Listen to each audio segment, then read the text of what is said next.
चलिए इस टॉपिक में हम लोग बात कर लेते हैं जो ऑस्मो रेगुलेशन दूसरे ऑर्गेनिजम्स में कैसे टेक्स प्लेस होता है। हम लोगों ने ह्यूमंस के बारे में देख लिया था कि कैसे जो है किडनी मेन रोल प्ले करता है ऑस्मो रेगुलेशन में, और कुछ अदर टाइप के फैक्टर्स हैं जैसे कुछ एंजाइम्स होंगे, कुछ हार्मोन्स होंगे, जैसे कि कैसे वो ऑस्मो रेगुलेशन में मदद करते हैं। अब हम बात कर लेते हैं कुछ मरीन फिशेज के बारे में, कुछ फ्रेश वाटर फिशेज के बारे में, कुछ टेरेस्ट्रियल ऑर्गेनिजम्स के बारे में कि कैसे वो मदद करते हैं अपने बॉडी के अंदर, उनमें कैसे ऑस्मो रेगुलेशन टेक्स प्लेस होता है उसके बारे में क्या करके देख लेते हैं। तो सबसे पहले हम लोग स्टार्ट करेंगे फ्रेश वाटर फिशेज से। फ्रेश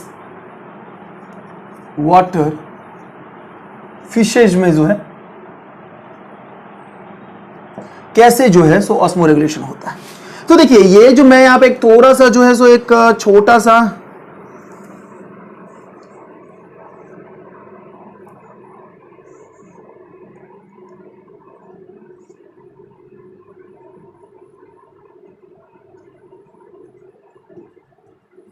ये चलिए एक यहां पे मैंने एक छोटा सा जो है सो एक फिश ड्रॉ कर लिया है, ठीक है। अब यहां पे हम लोग क्या देखते हैं कि इनके जो बॉडी का जो है अंदर में जो ऑस्मोलैरिटी होता है वो होता है 200 to 300 मॉस मोल पर लीटर, ठीक है, पर लीटर होता है। तो अभी बाहर में कितना हो गया 50 मॉस मोल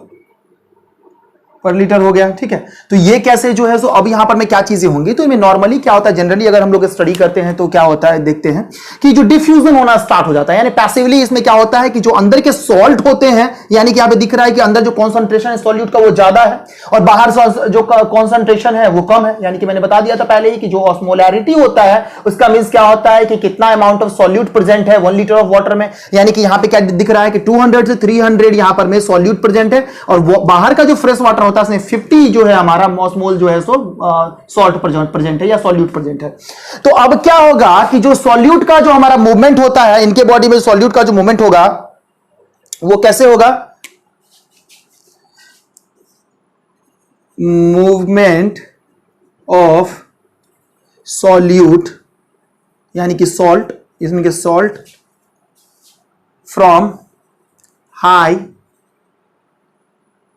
कॉन्सेंट्रेशन से टू लो कॉन्सेंट्रेशन, यानी कि चीजें जो है क्या करेंगी, मूव करना स्टार्ट कर देंगे हाई से लो की तरफ, यानी कि जो सॉल्ट है बाहर की तरफ मूव करना स्टार्ट कर चुका है, ठीक है। अब इसके कंडीशन में क्या होगा, सॉल्ट अगर बाहर की तरफ मूव कर रहा है तो क्या होगा, अब वाटर यानी कि जो सॉल्वेंट है वो किधर से मूव करेगा, वो हाइपो से हाइपर की तरफ मूव करता है। सॉल्यूट मूव करेगा हाइपर से हाइपो की तरफ, लेकिन जो सॉल्वेंट है यानी वाटर है वो मूव करेगा हाइपो यानी जहां पे कम है वहां से ज्यादा की तरफ, जहां पे सॉल्यूट कम है जहां पे सॉल्यूट ज्यादा है तो कम सॉल्यूट से ज्यादा सॉल्यूट की तरफ पानी मूव करता है। सॉल्यूट मूव करता है जिस जहां पे इसका ज्यादा अमाउंट है और वहां से जहां पे इसका कम अमाउंट उधर से उधर की तरफ मूव करता है। तो वाटर क्या होगा, मूव करेगा, moves in from hypo to hyper concentration, ठीक है। इसे प्रोसेस क्या होगा, किस प्रोसेस से हो रहा है, पैसिव हो रहा है। पैसिव में क्या, डिफ्यूजन, डिफ्यूजन की मदद से ये सारी चीजें, यानी कि डिफ्यूज, इसमें क्या हो रहा है, ये पहले वाले में ये जो फर्स्ट है इसमें क्या हो रहा है, डिफ्यूज आउट, बाहर निकल रहा है सॉल्ट, इसमें क्या होगा, डिफ्यूज इन, डिफ्यूज इन होगा। तो ये जनरल प्रोसेस है जो उनमें होते रहता है, बट अगर ऐसा होता रहा तो पूरे बॉडी का सॉल्ट बाहर आ जाएगा और पूरे बॉडी में उनकी क्या होगा, वाटर फुलफिल हो जाएगा। तो अब इनको क्या करना है, उनसे एडप्ट करके, उनसे एडप्टेशन चाहिए, उनसे बच के रहना है। तो अभी क्या करना है, उनके बॉडी में एडप्टेशन होता है, एडप्टेशन होता है। एडप्टेशन क्या होगा कि जो अभी सॉल्ट बाहर निकल रहा है तो कुछ ऐसा प्रोसेस करना पड़ेगा कि सॉल्ट अंदर की तरफ जाए, तो पैसिवली बाहर निकल रहा है सॉल्ट, तो अब पैसिवली तो अंदर जाएगा नहीं, तो हमको क्या करना पड़ेगा, एनर्जी की जरूरत से बाय प्रेशर उसको डालना पड़ेगा, यानी actively salt moves in by chloride cell. Chloride cell होते हैं इनके गिल्स के सरफेस पे, ये प्रेजेंट कराता है ऑन गिल्स, ये क्लोराइड सेल प्रेजेंट रहता है, जिसकी मदद से क्या होता है कि जो अपना सॉल्ट है, जो बाहर की तरफ सॉल्ट है वो बाय प्रेशर एक्टिवली हो गया तो प्रेशर एटीपी की जरूरत पड़ेगी। एक्टिव प्रोसेस ही अपना कहता है कि बिना एटीपी के मूव कर नहीं सकता, तो एटीपी के जरिए ये जो हमारा क्लोराइड सेल है उनके जरिए क्या होता है कि मूव करना स्टार्ट करता है अंदर की तरफ। दूसरा क्या होगा, वाटर को ज्यादा से ज्यादा अंदर नहीं लिया जाए, ये कि ऑटोमेटिकली वाटर अंदर जा रहा है तो उसको कैसे कैसे जो है क्या कैसे हम लोग उसको कम कर सकते हैं, तो ये क्या करते हैं, drink less water, drink less water, कम से कम वाटर जो है ये लेते हैं। अब क्या हो गया कि वाटर ऑटोमेटिकली अंदर जा रहा है, यानी वाटर का अमाउंट ज्यादा है। जब ये अमाउंट वाटर का ज्यादा है इनके बॉडी में तो इनका जो यूरिन का फॉर्मेशन होगा या जो फिल्ट्रेट बनेगा वो क्या होगा, वो होगा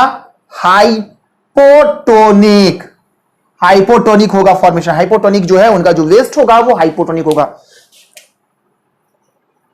वेस्ट जो होगा वो हाइपोटोनिक होगा। हाइपोटोनिक इसलिए क्योंकि इसमें जो वाटर का कंटेंट है वो रेगुलरली अंदर की तरफ मूव कर रहा है, सॉल्ट बाहर आ रहे हैं तो इसमें कंसंट्रेशन कहीं ना कहीं कम हो रहा है, तो वो जो ये एडेप्टेशन है इसलिए कि पूरी तरीके से कम ना हो जाए इनमें और बाद में जाके किसी प्रकार का दिक्कत ना हो जाए, इसलिए ऐसी चीजें होती हैं। तो ये फ्रेश वाटर के का हम लोगों ने देख लिया कि एडेप्टेशन कैसे होता है। अब हम लोग देख लेते हैं कि मरीन वाले जो ऑर्गेनिज्म, मरीन वाले जो फिशेस हैं उनमें क्या कैसे क्या होता है। मरीन वाले में ठीक इसका अपोजिट हो जाएगा, जस्ट अपोजिट हम लोग इसको देखेंगे। मरीन वाले में ये ऐसा ही है, बस हम लोग बाहर जो है ये इसको हम लोग चेंज कर देते हैं, ये इसको हम लिख देते हैं 1000, ठीक है, मरीन वाटर मॉस मोल पर लीटर, अंदर 200 300 है, ठीक है। अब देखिए क्या होता है इनमें, कैसे कंडीशन होता है। अब यहां पर हम लोग देखेंगे क्या इनमें जो रेगुलरली जो जनरली इनमें जो प्रोसेस होता है क्या होता है, अब सॉल्यूट मूव करेगा, यानी जो सॉल्ट है यहां से अंदर की तरफ मूव करेगा, सॉल्ट डिफ्यूज इन, ठीक है, क्योंकि हाइपर से हाइपो, हाइपर है ना 1000 हो गया, इधर 200 से 300 है, तो हाइपर से हाइपो की तरफ मूव कर रहा है, सॉल्ट डिफ्यूज इन, ठीक है। अब दूसरा क्या है, अब यहां पे सबसे बड़ी प्रॉब्लम क्या है कि वाटर सारा का सारा वाटर बॉडी से बाहर आने लगेगा, ठीक है, यानी कि हाइपो है यहां पे वाटर के लिए हाइपो, और यहां पे हाइपर है तो हाइपर से मतलब हाइपो से हाइपर वाटर मूव करता है, वाटर डिफ्यूज आउट। अब इसके लिए क्या एडेप्टेशन है इनमें वो देख लीजिए। इनके लिए जो एडेप्टेशन इन्होंने करके रखा है, इनके बॉडी में जो एडेप्टेशन होता है, एडेप्टेशन क्या है, फर्स्ट ये रहेगा कि ये जो हमारे इनके बॉडी में जो सॉल्ट का जो मूवमेंट हो रहा है, सॉल्ट को जो मूवमेंट हो रहा है तो वो जितना ज्यादा सॉल्ट को हो सके बॉडी से बाहर निकालने का काम करना है, ठीक है। एक्टिवली क्या होगा, actively salt moves out, opposite करना है। सेकेंड क्या होगा, वाटर ज्यादा ज्यादा, मच वाटर ड्रिंक, ज्यादा से ज्यादा वाटर को ड्रिंक करना है। अब इस कंडीशन में क्या होगा, हम लोग देख रहे हैं कि पानी बाहर आ रहा है रेगुलरली, तो अब क्या हो जाएगा, सॉल्यूट अंदर जा रहा है और हमारा वाटर बाहर आ रहा है, तो इस कंडीशन में जो वेस्ट होगा वो क्या होगा, हाइपरटोनिक हो जाएगा, हाइपरटोनिक वेस्ट हो जाएगा। तो ये सब सारे जो कंडीशन है इनमें ऐसे करके होता है। लेकिन कुछ हम मान लेते हैं, कुछ देख लेते हैं जो माइग्रेटरी जो फिशेस होते हैं उनमें क्या होता है। माइग्रेटरी फिशेस, माइग्रेटरी फिशेस में क्या होता है, इनमें अगर बात करें तो इनमें कुछ हार्मोन्स होते हैं, हार्मोन्स मेंटेन ऑस्मो रेगुलेशन, ठीक है, इनमें कुछ हार्मोन्स होता है जो ऑस्मो रेगुलेशन को मेंटेन करता है। अब कुछ टेरेस्ट्रियल ऑर्गेनिजम्स के बारे में देख लेते हैं, जैसे कि मान लेते हैं यहां पर में कंगारू। कंगारू क्या होता है, तो ये क्या करता है, मेटाबॉलिक वाटर से अपने आप को, मेटाबॉलिक वाटर जो है to survive use metabolic water जो इसमें प्रोड्यूस होता है उसके जरिए ये सर्वाइव करते हैं। कैमल्स के बारे में बात करें,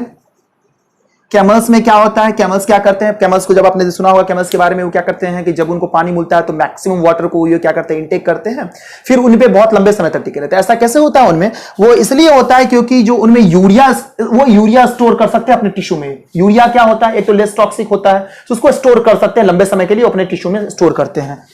store urea in tissue, store कर लेते हैं।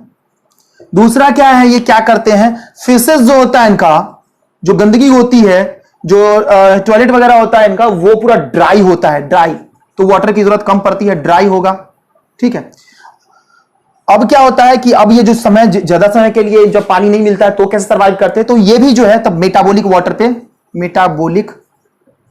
वाटर पे सर्वाइव करते हैं। तो इस तरीके से हम लोग ने देख लिया है कि अगर ऑस्मोलैरिटी को कैसे जो है अदर ऑर्गेनिज्म में जो है मेंटेन करने के लिए क्या क्या चीजों की जरूरत पड़ती है, किसी में हार्मोन्स की जरूरत पड़ती है, किसी में जो है एडेप्टेशन हो जाता है कुछ ऐसा जो मूव करने के लिए आयन चैनल्स की मदद से मूव करते हैं और मूव आउट होते हैं कुछ सॉल्यूट पार्टिकल्स। तो ये सब सारे प्रोसेस हैं।